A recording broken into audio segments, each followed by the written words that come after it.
Olá! Vamos continuar a aula 4.1 de textos técnicos, abordando agora boas práticas de elaboração de tabelas e como registrar números em um texto técnico.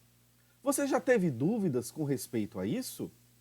Então me acompanhe ao longo deste vídeo para tirar dúvidas que você já tinha ou então evitar erros que você nem sabia que fazia.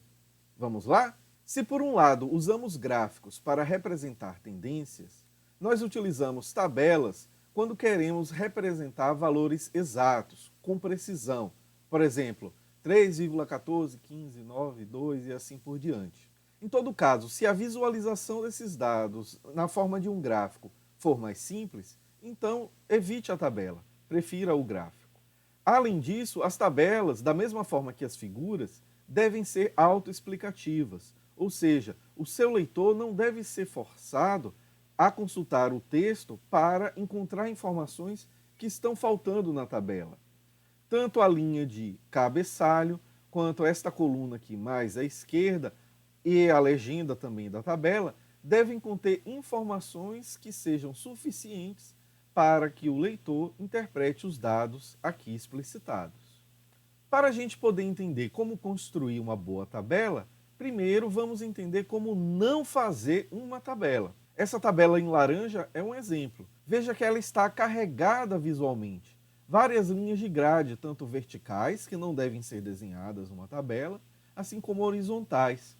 Além disso, as linhas são muito grossas, ou seja, ocupam muito espaço visual que deveria ser privilegiado para os dados e não para a formatação. Uma tabela bem elaborada para representar estes mesmos dados seria justamente esta. E ao longo dos slides vamos ver por quê. Aqui é a tabela ruim. Veja que ela tem os seguintes problemas. Em primeiro lugar, ela mistura estilos de letras maiúsculas e minúsculas. Aqui no cabeçalho nós temos todas as letras em maiúsculas, como se estivéssemos gritando ao leitor. Não devemos fazer isso. Outro problema é que as categorias small e large de uma variável chamada collection foram colocadas de forma separadas, como se fossem variáveis independentes umas das outras. Mas não são variáveis, elas são categorias de uma mesma variável, collection. Então o mais correto seria representar dessa forma.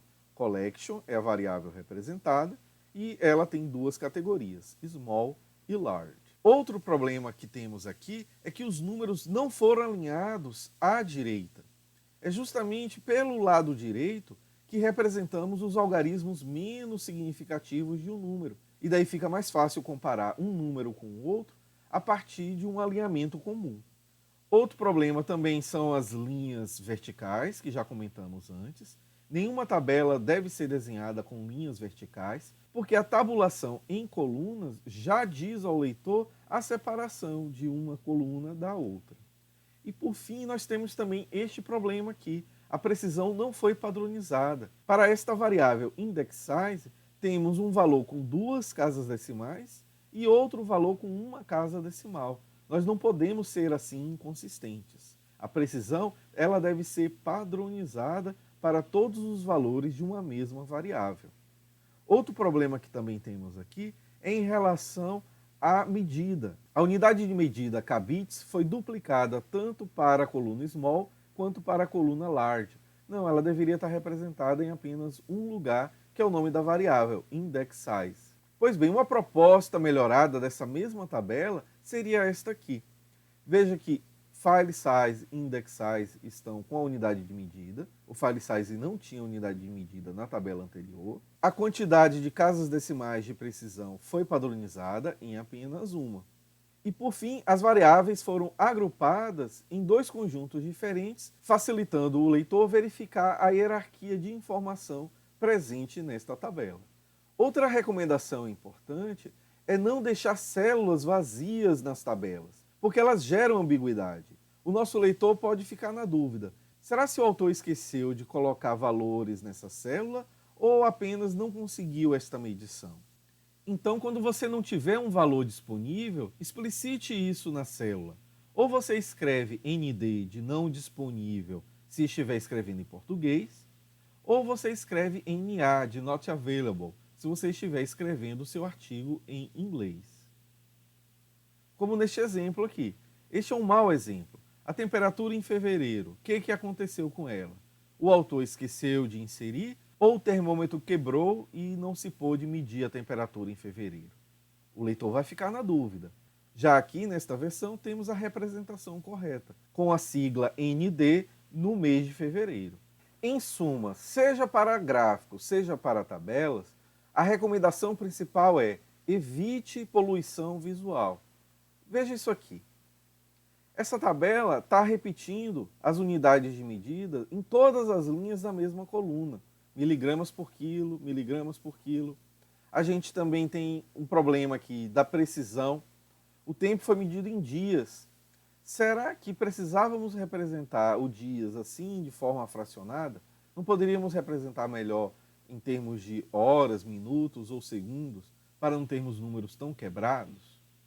Outro problema de usar números tão quebrados é a seguinte questão: será se nossos equipamentos são tão precisos, são tão sofisticados para gerarem números com tantas casas decimais? Outro problema também é com relação à falta de agrupamento. As 3 primeiras linhas desta coluna TRH têm o mesmo valor, 0. Isso aqui poderia ser agrupado em uma célula só. Essas 3 linhas também têm o mesmo valor, 5, e essas 3 últimas linhas têm o mesmo valor, 10.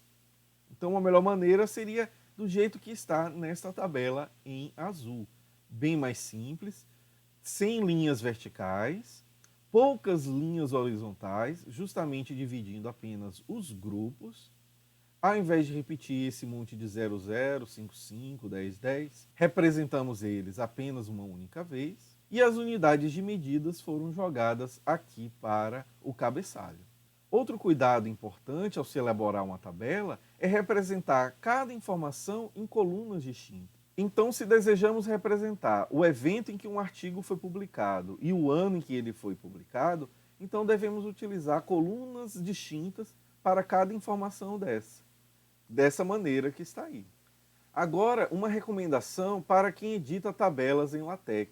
Como em LaTeX nós escrevemos as tabelas em forma de linhas de código, não é uma forma muito intuitiva. Então eu recomendo que você utilize um ambiente gráfico, como esse do Tables Generator, porque você pode editar a tabela da mesma forma como você editaria no Excel, e depois disso você pode gerar o código LaTeX correspondente. Obviamente, esse código LaTeX vai precisar de alguns ajustes, mas com certeza será muito mais fácil do que fazer a tabela inteira apenas programando.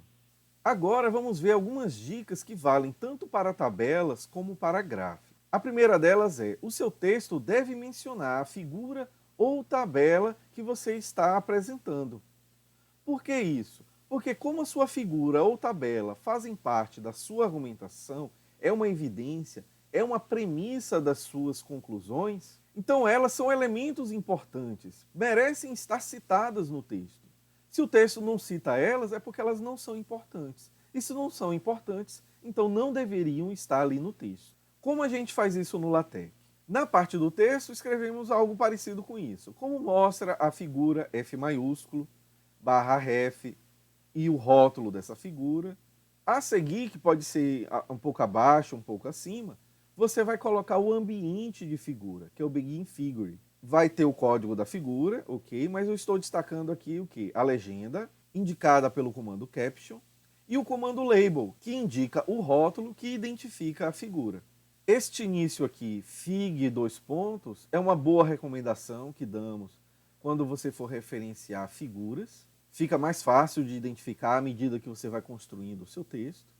E você tem que usar exatamente o mesmo rótulo. Se você deu o nome à sua figura de fig blá blá, então no seu texto, na referência, você também deve usar fig blá blá, aqui no comando barra ref, que recupera o rótulo usado no comando barra label. Então no PDF vai ficar assim como resultado. Como mostra a figura 4, o valor de x cresce com o tempo. E aí esse figura 4 aqui no texto será aquele usado na legenda, um fazendo referência ao outro. Outro aspecto importante é que o nome de figuras, de tabelas, de seções, de qualquer item numerado no texto, ele é um nome próprio. E por ser um nome próprio, ele deve ser escrito com inicial maiúscula, como está aqui. figura 1, tabela 2, seção 3. Com respeito ao posicionamento das legendas, o padrão é o seguinte: na maioria dos veículos de publicação, sejam eventos ou revistas, a legenda da tabela deve ficar acima e a legenda das figuras deve ser posicionada abaixo, do jeito que está aqui.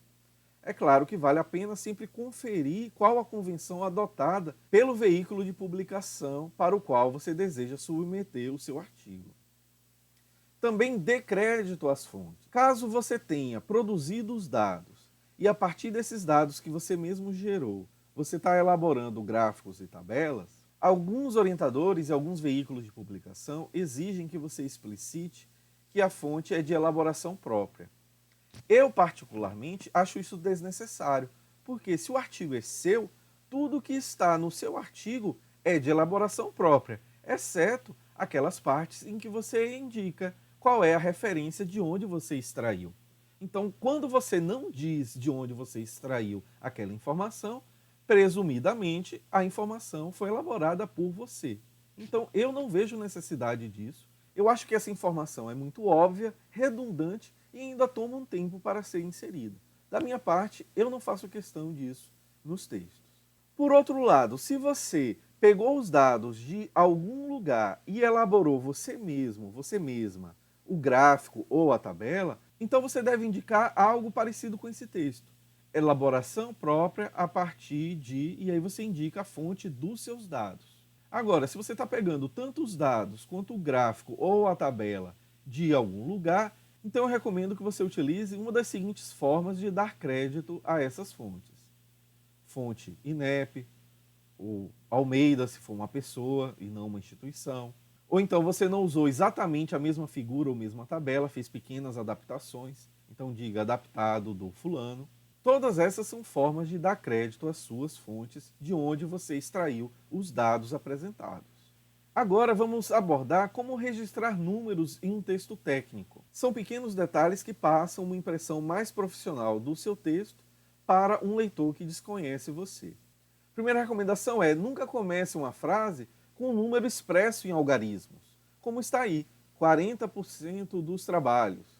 Não, ou você escreve 40% por extenso, ou você inverte a frase, como está aqui. Verificou-se que 40% dos trabalhos, etc. Ou você pode fazer desta maneira. Em vez de apresentar o número 40%, você apresenta uma proporção. 2 dos 5 trabalhos, o que dá 40% da mesma maneira, utilizam a tecnologia Bluetooth. Da mesma forma, quando temos dois números expressos em algarismos, um próximos dos outros, devemos ter alguns cuidados para não confundir o leitor. Primeiro deles, escreva o número de mais fácil expressão por extenso. E o outro número você expressa em dígitos. Veja este exemplo. Foram enviados 5 pacotes de 512 KB. O que é mais fácil de escrever por extenso? 5 ou 512? Obviamente 5. Então a melhor maneira de escrever esse texto seria: foram enviados 5 pacotes de 512 KB. Com respeito às unidades de medida, nós temos algumas regras a serem observadas. A primeira delas é: insira o espaço entre o número e a unidade de medida. 2 espaço metros, 4 espaço quilos, 256 espaço megabytes. Como toda regra, essa aqui também tem suas exceções, que são no caso de horas, ângulo e porcentagem. Então 5 horas, 45 minutos, 30 segundos, 4 graus, 63%. Não houve espaço entre os algarismos e a unidade de medida. Mas é só para estas 3 grandezas que há essa exceção. Para todas as demais unidades, nós devemos inserir espaço entre o algarismo e a unidade de medida. É bom sempre lembrar que símbolos não têm plural. Então, 1 hora, 2 horas, 3 horas, 15 horas sempre são representadas com a letra H. Não existe HS só porque o número é maior do que 1. Vale a pena lembrar que símbolos não são abreviaturas. Abreviaturas terminam com um ponto. Por exemplo, senhor, SR, ponto. Senhora, SRA, ponto. Isso é uma abreviatura, mas símbolos não são abreviaturas. Portanto, eles não devem ser seguidos de ponto. E por fim, não saia inventando símbolos que já são universalmente padronizados. O símbolo de hora é H, não é HR, HRS. O símbolo de metros é um M minúsculo e não maiúsculo, é um M minúsculo, não é MT, MTR, MTRS. Então não saia inventando. Consulte, é fácil, digite no Google qual o símbolo da unidade metro, qual o símbolo de segundos. Tendo esse pequeno trabalho, você vai evitar de passar vergonha com o seu leitor. O seu leitor pode fazer muito bem o seguinte juízo de você. Como uma pessoa que não sabe escrever corretamente um símbolo de megabyte, megabits, kilobits, se essa pessoa não sabe nem escrever isso direito, como ela vai ter competência para fazer algo mais complexo, como tocar este meu projeto de desenvolvimento? Note que a escrita é o seu cartão de visitas quando você não conhece a pessoa que está do outro lado. Então tenha cuidado com aquilo que você escreve. Outro cuidado importante é com relação ao símbolo de separação da parte fracionária da parte real dos números. Se você está escrevendo em português, procure usar a vírgula para separar a parte inteira da parte fracionária. Já se você estiver escrevendo em inglês, use um ponto para isso. O que acontece é o quê? Muitos alunos copiam os dados que foram gerados por um programa, como o Python ou o R, que foi escrito em inglês, daí copia para o relatório, e esquece de substituir os pontos por vírgulas. Mas uma recomendação importante é quantificar a sua argumentação. Não diga assim apenas a maioria ou frequentemente. Quantifique o que você entende por maioria.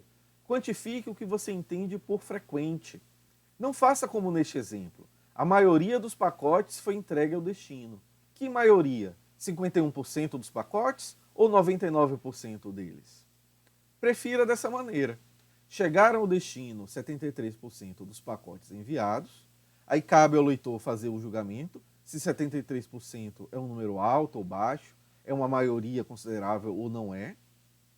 Ou escreva dessa maneira, a maioria dos pacotes, tudo bem, e logo depois, entre parênteses, quantifique o que você entende por maioria, 73%. E daí o seu leitor vai decidir se acompanha a sua opinião de que 73% realmente forma a maioria ou não. Por fim, para encerrar, eu chamo a atenção para as considerações éticas. Não use gráficos ou tabelas para maquiar a falta de correspondência entre os dados e aquilo que você desejava apresentar. Seja honesto com seu leitor. Ele certamente saberá reconhecer essa honestidade da mesma forma como saberá reconhecer tentativas de maquiagem dos dados. E quando a nossa interface com o leitor é apenas o texto, a nossa reputação será construída a partir da nossa seriedade em apresentar os dados em forma de gráficos e tabelas. Para elaborar esta aula, eu me baseei nessas 4 referências. Algumas estão no Colab Web e outras você consegue obter numa consulta na internet. Consulte elas sempre que você precisar elaborar gráficos ou tabelas para um trabalho de uma disciplina, o relatório de um projeto, ou até mesmo daqui a pouco na sua vida profissional. É isso que eu tinha para falar e agradeço bastante a sua atenção. Até a próxima aula!